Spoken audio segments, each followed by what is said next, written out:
नमस्कार, मैं पवन कुमार यादव, प्रवक्ता रसायन विज्ञान, जैन इंटर कॉलेज करहल मैनपुरी। कक्षा 11 रसायन विज्ञान के अध्याय 9 हाइड्रोजन के व्याख्यान 1 के अध्ययन हेतु आप सबके बीच प्रस्तुत हूँ।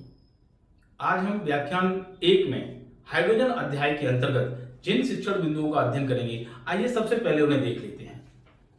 आज के इस व्याख्यान में हम अध्ययन करेंगे हाइड्रोजन एवं उसके समस्थानिक। आवर्त सारणी में स्थान, हाइड्रोजन का आवर्त सारणी में किस प्रकार स्थान होता है, हाइड्रोजन को बनाने की विधियां, हाइड्रोजन के भौतिक एवं रासायनिक गुण और हाइड्रोजन के उपयोग। जैसा कि हम जानते हैं कि हाइड्रोजन प्रकृति में अति बाहुल्य मात्रा में पाया जाने वाला तत्व है।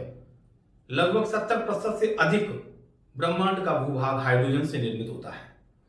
हाइड्रोजन मुक्त अवस्था में 10⁶ भाग आयतन में से 1 भाग ही पाई जाती है। यद्यपि हाइड्रोजन वायुमंडल में मुक्त अवस्था में केवल 10⁻6 भागों में से 1 भाग आयतन ही उसका पाया जाता है, किंतु यह संयुक्त अवस्था में अम्ल, क्षार एवं कार्बनिक पदार्थों के रूप में मिलती है। हाइड्रोजन का संकेत H होता है, जैसा कि हम लोग जानते हैं, और हाइड्रोजन की खोज हेनरी कैवेंडिश ने की। हाइड्रोजन का नाम हाइड्रोजन लेवोसियो ने रखा, क्योंकि हाइड्रोजन जो है उसे ग्रीक भाषा में अर्थ होता है हाइड्रोजन का जल उत्पन्न करने वाली। हम जानते हैं कि जल का दहन करने पर हाइड्रोजन उत्पन्न होती है, अतः लेवोसियो ने इस तत्व का नाम हाइड्रोजन रखा। कमरे के ताप पर इसका अस्तित्व गैस के रूप में होता है। इसके रूप में होता है, गैस के रूप में होता है, और इसे H2 अणुसूत्र से प्रदर्शित करते हैं, जिसे हम डाई हाइड्रोजन भी कह सकते हैं, जिसका अणुसूत्र H2 होता है। इस प्रकार हाइड्रोजन का ये सामान्य परिचय है। हाइड्रोजन, जैसा कि हम लोग जानते हैं, परमाणु संरचना अध्याय के अंतर्गत हमने समस्थानिकों को जाना था। समस्थानिक की परिभाषा हमने कैसे की थी कि एक ही तत्व के वे परमाणु जिनके परमाणु क्रमांक समान किंतु द्रव्यमान संख्याएं भिन्न भिन्न होती हैं, समस्थानिक कहलाते हैं।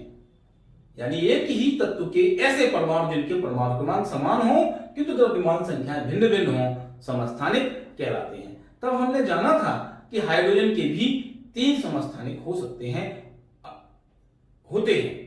कितने? 3 समस्थानिक हाइड्रोजन के होते हैं। कैसे?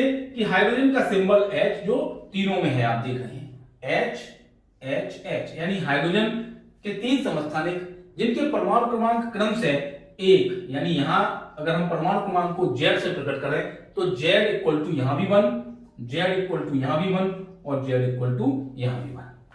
किंतु इन तीनों की द्रव्यमान संख्या क्रम से 1, 2 और 3 होती हैं, जिनके नाम क्रम से प्रोटियम, ड्यूटेरियम और ट्राइटियम होते हैं। तो हाइड्रोजन के 3 समस्थानिक होते हैं, प्रोटियम, ड्यूटेरियम और ट्राइटियम। आइए देखते हैं आवर्त सारणी में हाइड्रोजन का स्थान, कि आवर्त सारणी में हाइड्रोजन को कहां रखा गया। जैसा कि हम जानते हैं, हाइड्रोजन का परमाणु क्रमांक 1 होता है और उसे 1H1 से निरूपित करते हैं। आवर्त सारणी में तत्वों को परमाणु क्रमांकों के बढ़ते हुए क्रम में व्यवस्थित किया गया है, अर्थात नीचे वाली संख्या जो 1 है, जिसे हम परमाणु क्रमांक कहते हैं Z, इसके आधार पर आवर्त सारणी में तत्वों को रखा गया है। यदि हम 1H का इलेक्ट्रॉनिक विन्यास बनाएं तो 1s1 बनता है, और यह इलेक्ट्रॉनिक विन्यास क्षार धातुओं से समानता रखता है। अतः हाइड्रोजन को पहले आवर्त में, क्योंकि यहां 1 है, कोष की क्रम संख्या, अंतिम कोष या बाह्य कोष की क्रम संख्या 1 है, अर्थात उसकी लिए मुख्य क्वांटम संख्या का मान 1 है, इसलिए हाइड्रोजन के लिए आवर्त हो जाएगा 1। क्या हो जाएगा? आवर्त 1, और इसका विन्यास 1s1 जो कि वर्ग 1 के ns1 के समान है।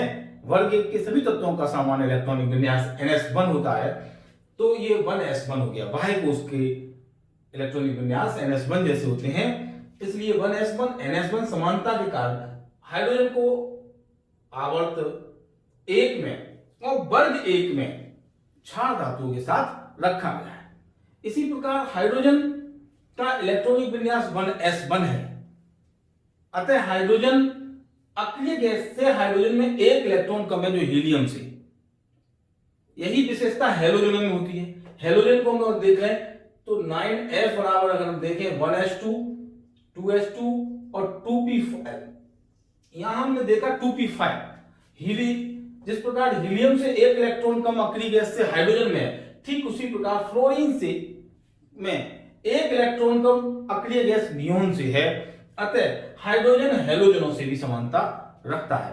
क्यों? क्योंकि हाइड्रोजन एक इलेक्ट्रॉन ग्रहण करके अक्रिय गैस का स्थायी विन्यास प्राप्त कर सकता है, जिस प्रकार से हेलोजन में एक इलेक्ट्रॉन ग्रहण करके अक्रिय गैस का स्थायी विन्यास प्राप्त कर लेती हैं। अतः हाइड्रोजन वर्ग 1 की क्षार धातुओं से और वर्ग 17 की हेलोजनों से समानता रखती है। इस कारण इस हाइड्रोजन का आवर्त सारणी में स्थान विभाजित है।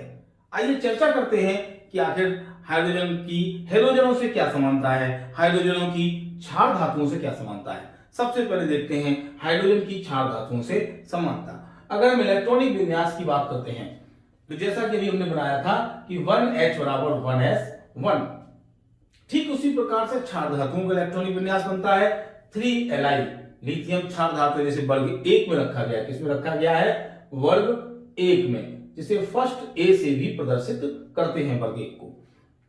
3Li का विन्यास बनता है 1s2 2s1। तो यहाँ क्या समानता है कि वाह्य कोश का इलेक्ट्रॉनिक विन्यास 1s1 और Li का 2s1, देखिए आप ns1 के समान है। उसी प्रकार 11 Na का बनाते हैं तो अंतिम कोश का विन्यास आता है 3s1। तो यहाँ बाह्य कोश के विन्यास एक जैसे हैं। अतः हाइड्रोजन वर्ग 1 की क्षार धातुओं से इलेक्ट्रॉनिक विन्यास में समानता रखती है, जिस कारण से वर्ग 1 में क्षार धातुओं के साथ रखना उचित है।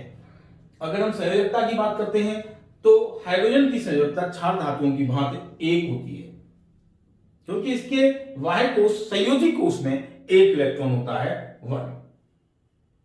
क्षार धातुओं की भांति ही हाइड्रोजन के संयोजी कोश में 1 इलेक्ट्रॉन होता है, इसलिए इसकी संयोजकता 1 होती है। अब देखते हैं ऑक्सीकरण संख्या, ऑक्सीकरण अवस्था। हाइड्रोजन की ऑक्सीकरण अवस्था क्षार धातुओं की भांति +1 होती है। जैसे HCl में हम अगर देखें तो हाइड्रोजन की ऑक्सीकरण संख्या +1 है, क्योंकि क्लोरीन की ऑक्सीकरण संख्या यहाँ -1, तो कुल यौगिक की ऑक्सीकरण संख्या 0, तो हाइड्रोजन की ऑक्सीकरण संख्या यहाँ +1 आती है।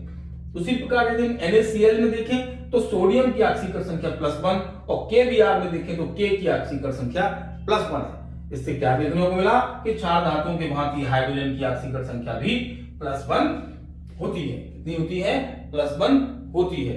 इसी प्रकार अगर हम देखें धन विद्युतीय लक्षण, क्या देखते हैं? धन विद्युतीय लक्षण। क्षार धातुओं में धन विद्युतीय लक्षण पाया जाता है, क्योंकि क्षार धातुएं अपने बाह्य कोश से एक इलेक्ट्रॉन त्याग कर धनायन बनाती हैं, तो हाइड्रोजन भी एक इलेक्ट्रॉन त्याग कर धनायन बनाती है, इसलिए हाइड्रोजन में धन विद्युतीय लक्षण पाया जाता है। कैसे? हाइड्रोजन का इलेक्ट्रॉनिक विन्यास होता है 1s1, एक इलेक्ट्रॉन त्याग कर यह H+ प्रोटॉन बनाती है, हाइड्रोजन आयन बनाती है, जिसमें 1s0 हो जाता है। जैसे कि Li को देखते हैं 1s2 2s1, एक इलेक्ट्रॉन यह त्याग कर हीलियम जैसा विन्यास, माफ कीजिएगा यहां गलत लिखा हुआ है, इसको ठीक कर देते हैं। ये 2s2 नहीं हो सकता, कि एक इलेक्ट्रॉन त्यागने के बाद 1s2 रह जाएगा। कितना रह जाएगा? 1s2 रह जाएगा, और यहां पर भी एक कक्षा कम हो जाएगा। देखिए कैसे एक इलेक्ट्रॉन Li का विन्यास 3Li होता है, 3Li, तो 3 के लिए बनाते हैं 1s2 2s1। ये वाला एक इलेक्ट्रॉन त्यागेंगे तो एक इलेक्ट्रॉन राइट साइड में RHS में यहां निकला, जिससे Li पर एक धनावेश आ जाता है। क्यों? क्योंकि इलेक्ट्रॉनों की संख्या कम और प्रोटॉनों की संख्या वही 3 के 3, अतः एक धनावेश ऊपर लगाया जाता है। तो यहाँ Li+ आयन बना, जैसे कि H+ था, तो यहाँ 1s2 विन्यास रह गया। ये विन्यास कैसा है?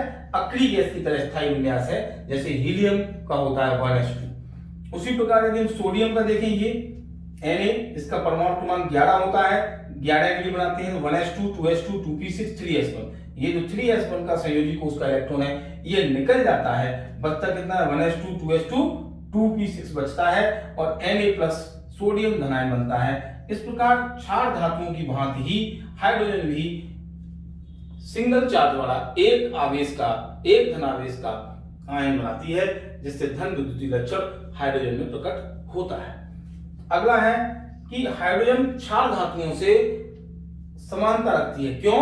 क्योंकि वह अधातुओं से संयोग करती है। जिस प्रकार क्षार धातुएं अधातुओं क्षार धातुएं अधातुओं से संयोग कर सकती हैं, उसी प्रकार हाइड्रोजन भी अधातुओं से संयोग करती है। कैसे? पहले क्षार धातुओं को देखते हैं। 2Na सोडियम क्लोरीन से संयोग करके NaCl बनाता है। ठीक उसी प्रकार हाइड्रोजन H2 क्लोरीन से संयोग करके HCl हाइड्रोजन क्लोराइड या हाइड्रोक्लोरिक अम्ल बनाती है।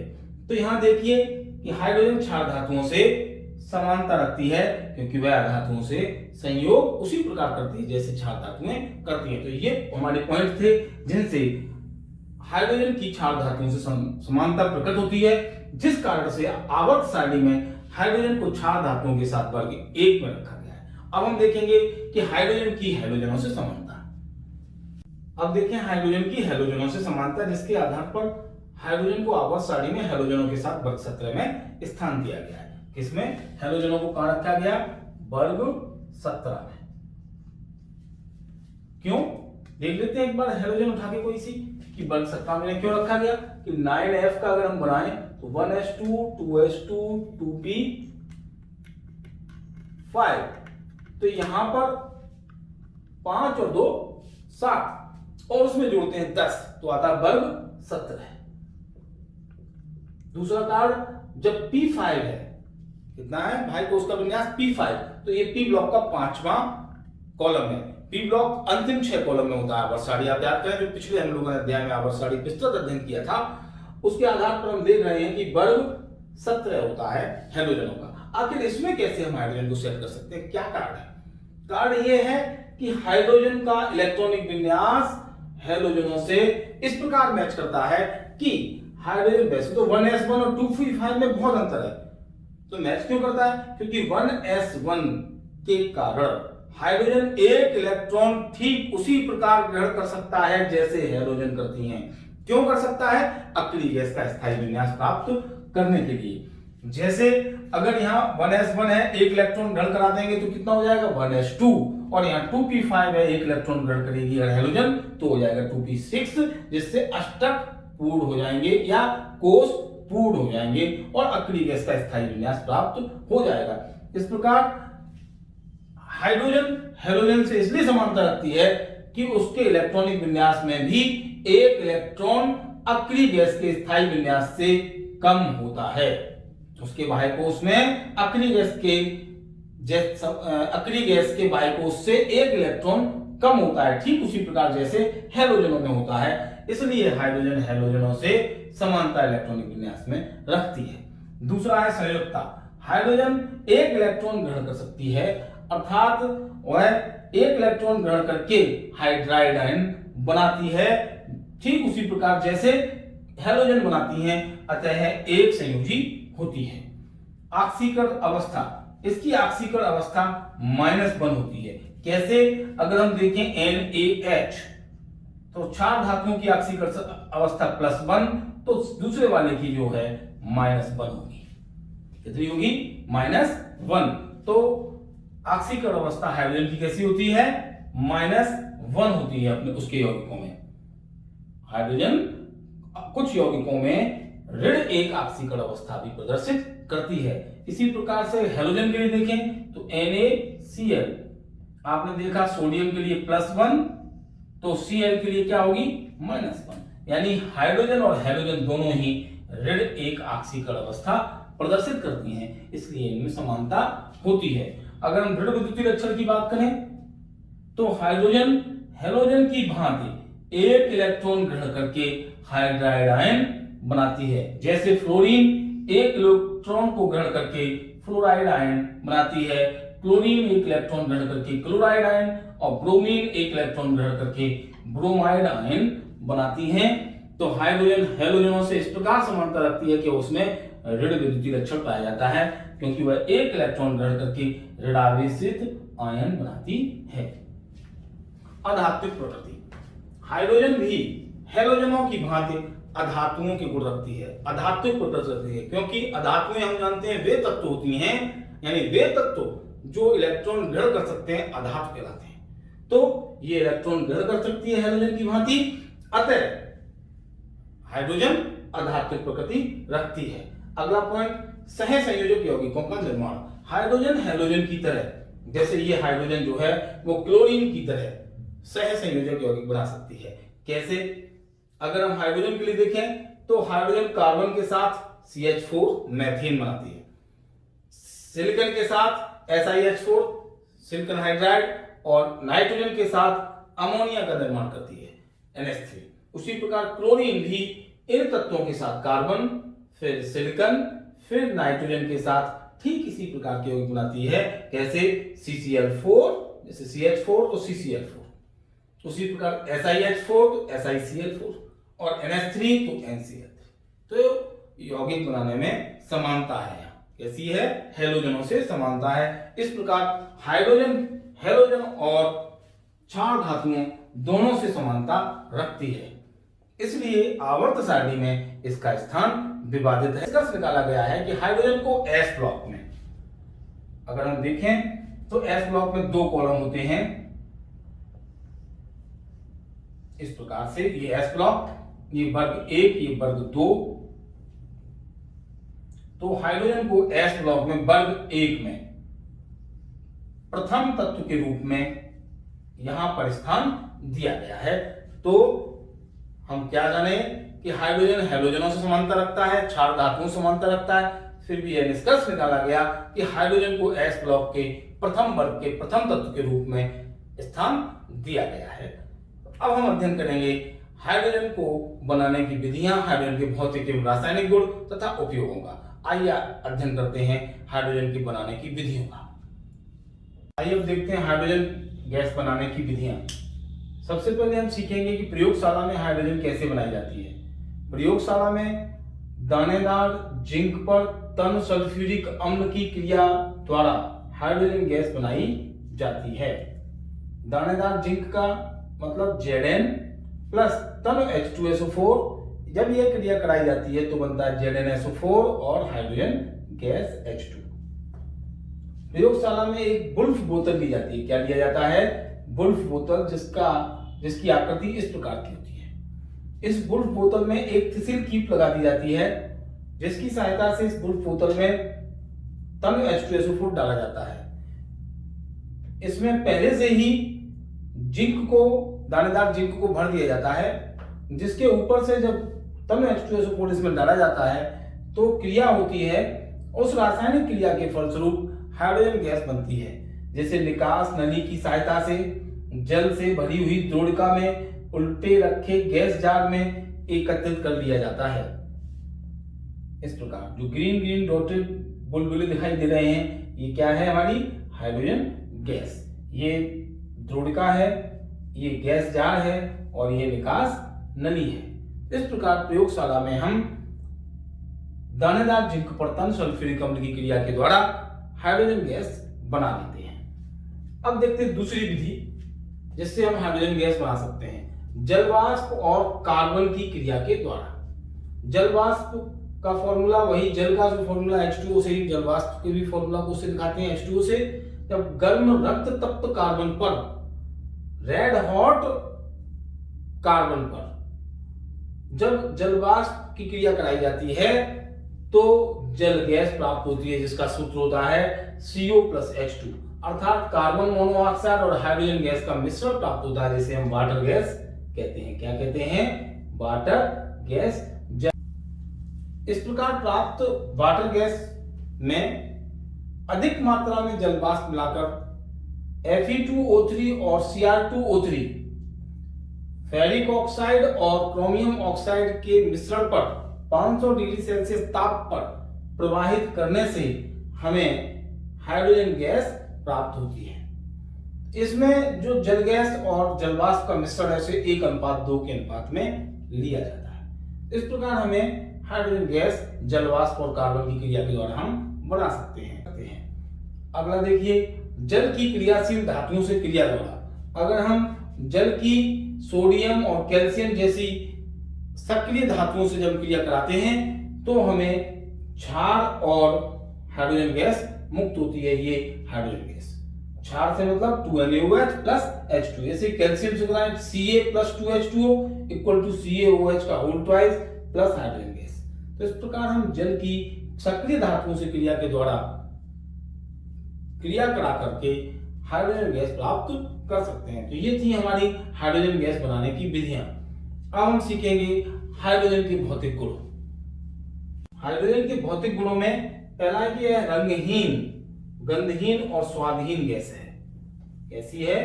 रंगहीन, गंधहीन और स्वादहीन गैस है। इसमें कोई रंग नहीं होता, किसी प्रकार की कोई गंध नहीं होती और कैसा भी स्वाद नहीं होता। नंबर 2, यह स्वयं ज्वलनशील है किंतु जलने में सहायक नहीं है। क्या मतलब हुआ इसका? कि यह स्वयं ज्वलनशील है। अगर हम एक मोमबत्ती जल रही हो, उसके पास हाइड्रोजन गैस ले जाएं, तो हाइड्रोजन गैस स्वयं तो नीली ज्वाला के साथ जलने लगती है, लेकिन मोमबत्ती बुझ जाती है। इसका मतलब यह स्वयं ज्वलनशील है लेकिन जलने में सहायक नहीं है, दूसरी वस्तुओं को जलाने में सहायक नहीं है। तीसरा, यह लिटमस के प्रति उदासीन होती है। अर्थात हाइड्रोजन गैस को की परखनली में, हाइड्रोजन गैस से भरी हुई परखनली में यदि हम लाल या नीले लिटमस पेपर को ले जाएं तो उस पर कोई प्रभाव नहीं पड़ता। इसका मतलब यह लिटमस के प्रति उदासीन है, अतः इसकी प्रकृति न तो अम्लीय होती है न ही क्षारीय होती है। अगला पॉइंट, जल में विलेयता। यह जल में बहुत कम घुलनशील है। इसकी जल में घुलनशीलता, जल में विलेयता 2% के लगभग होती है, यानी काफी कम प्रतिशतता इसकी जल में घुलनशील होती है। अब हम अध्ययन करेंगे हाइड्रोजन के रासायनिक गुणों का। जैसा कि हम जानते हैं हाइड्रोजन का अणुसूत्र होता है H2, जिसे हम H सिंगल बॉन्ड H लिख सकते हैं। अर्थात हाइड्रोजन के 2 परमाणु एकल बंध के द्वारा परस्पर जुड़े होते हैं। ये जो H सिंगल बॉन्ड H है, इसकी बंध वियोजन एंथैल्पी बहुत अधिक होने के कारण हाइड्रोजन कम क्रियाशील होता है, क्योंकि यह बहुत अधिक ताप पर वियोजित हो पाता है। क्यों? क्योंकि यह इसकी जो बॉन्ड है, इसकी वियोजन एंथैल्पी बहुत अधिक होती है। दूसरा, हाइड्रोजन के परमाणु का आकार बहुत कम होने के कारण इसकी क्रियाशीलता बहुत कम होती है। फिर भी यह कुछ तत्वों से क्रिया करती है जिनका अध्ययन कर लेते हैं। जैसे नंबर 1, ऑक्सीजन के साथ क्रिया। यह ऑक्सीजन से क्रिया करके जल बनाती है। 2H2 + O2 = 2H2। जब 673 केल्विन ताप पर इसकी क्रिया ऑक्सीजन से कराते हैं हाइड्रोजन की, तो बहुत धीमी गति से क्रिया होती है और जल का निर्माण होता है। किंतु टेम्परेचर को 873 केल्विन 873 केल्विन करते हैं तो यह इस क्रिया की गति बढ़ जाती है और जल बनता है और उसके साथ साथ विस्फोट होता है जिसमें ऊष्मा उत्पन्न होती है। तो इस प्रकार से हाइड्रोजन ऑक्सीजन से क्रिया करके जल का निर्माण करती है। दूसरा पॉइंट, हैलोजन से क्रिया। हाइड्रोजन हैलोजनों से क्रिया करती है। अगर हम 4 हाइड्रोजन क्रम से लें, fluorine, chlorine, bromine and iodine, तो चारों से इसकी क्रिया की परिस्थितियां, इसकी रासायनिक क्रिया की परिस्थितियां भिन्न भिन्न होती हैं। जैसे हाइड्रोजन फ्लोरीन से अंधेरे में और कमरे के ताप पर ही क्रिया कर लेती है और HF यानी हाइड्रोजन फ्लोराइड बनाती है।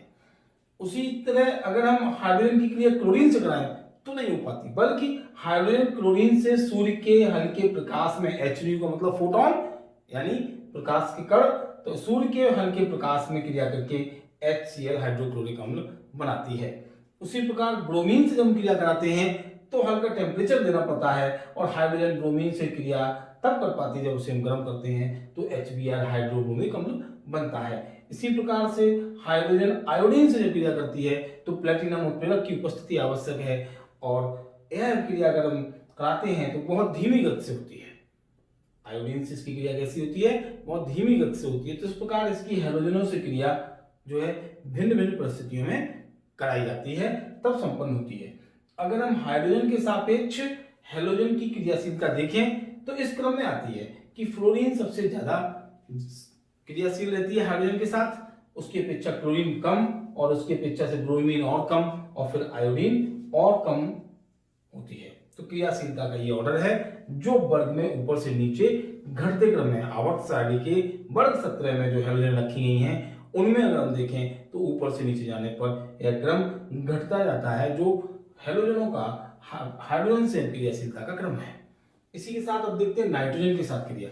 नाइट्रोजन के साथ क्रिया में नाइट्रोजन हाइड्रोजन के साथ Fe यानी आयरन और मॉलिब्डेनम उत्प्रेरक की उपस्थिति में 200 atm वायुमंडलीय दाब पर यानी 200 वायुमंडलीय दाब पर 450 डिग्री सेल्सियस पर जब क्रिया कराई जाती है तो अमोनिया NH3 बनती है। इसको ऐसे याद करते हैं N2 + 3H2 रिवर्सिबल 2NH3। यह क्रिया उत्क्रमणीय होती है। यह विधि हेबर विधि कहलाती है। क्या कहलाती है? अमोनिया के निर्माण की यह विधि हेबर विधि कहलाती है, जो अमोनिया के औद्योगिक निर्माण की विधि है। इससे अमोनिया का औद्योगिक निर्माण किया जाता है, जिसे हम हेबर विधि कहते हैं। तो हेबर विधि में नाइट्रोजन की क्रिया हाइड्रोजन से कराई जाती है, तब हमें अमोनिया प्राप्त होती है। आप इसे याद रखेंगे, ये नाइट्रोजन और हाइड्रोजन गैस का उपयोग भी है। चौथा, अपचायक गुण। हाइड्रोजन धात्विक ऑक्साइडों को, जैसे गर्म कॉपर ऑक्साइड CuO, अपचयन कर देती है, अपचयित कर देती है। अतः इसमें अपचायक का गुण पाया जाता है। तो CuO + H2 हल्का गर्म करते हैं तो Cu बनता है और H2O। यहाँ क्या हुआ है? गर्म कॉपर ऑक्साइड क्या हो गया है? अपचयित हो गया। कैसा हो गया है? अपचयित हो गया है। अब देखें धातुओं से क्रिया। यह धातुओं से क्रिया करके उनकी हाइड्राइड्स बनाती है। जैसे NaH हाइड्राइड, मतलब सोडियम का हाइड्राइड, लिथियम का हाइड्राइड, यानी हाइड्राइड बनते हैं कब? जब ये धातुओं से क्रिया करते हैं। 2Na + H2 = 2NaH, और हम लिथियम से कराएं तो लिथियम का हाइड्राइड 2LiH। ओके, तो अब हम सीख पाए क्या कि अगर हम सोडियम से क्रिया कराते हैं हाइड्रोजन की तो सोडियम हाइड्राइड, और लिथियम से क्रिया कराते हैं हाइड्रोजन की तो लिथियम हाइड्राइड बनते हैं। धातुओं से क्रिया करके ये हाइड्राइड बनाती है। अब देखते हैं हाइड्रोजन के उपयोग। हाइड्रोजन अपचायक के रूप में प्रयुक्त होती है। कैसे? हमने अभी रासायनिक गुणों में देखा था कि हाइड्रोजन धात्विक ऑक्साइडों को अपचयित कर देती है, धात्विक ऑक्साइडों का अपचयन करा देती है। जैसे गर्म कॉपर ऑक्साइड की क्रिया जब हाइड्रोजन से कराई थी तो यहाँ गर्म कॉपर ऑक्साइड का CuO का अपचयन हो गया था, क्योंकि यहाँ Cu की ऑक्सीकरण संख्या +2 है, जो यहाँ शून्य हो गई है। ये मुक्त अवस्था में है, फ्री स्टेट में है, तो यहाँ पर ऑक्सीकरण संख्या Cu की 0 है, जो कि इस प्रकार ऑक्सीकरण संख्या में कमी हुई है, जिससे CuO का अपचयन हुआ है। क्या हुआ है? अपचयन हुआ है। यहाँ +2 और यहाँ पर Cu की ऑक्सीडेशन स्टेट 0 है, इसलिए इसका अपचयन हुआ है। तो ये अपचायक के रूप में हाइड्रोजन गैस प्रयुक्त होती है, जब धात्विक ऑक्साइडों का ये अपचयन करा देती है। नंबर 2, वनस्पति तेलों के हाइड्रोजनीकरण से वनस्पति घी बनाने में हाइड्रोजन का प्रयोग किया जाता है। जब वनस्पति तेल का हम हाइड्रोजनीकरण कराते हैं निकेल उत्प्रेरक की उपस्थिति में 180 डिग्री सेल्सियस ताप पर, तो वनस्पति वेजिटेरियल घी बनता है।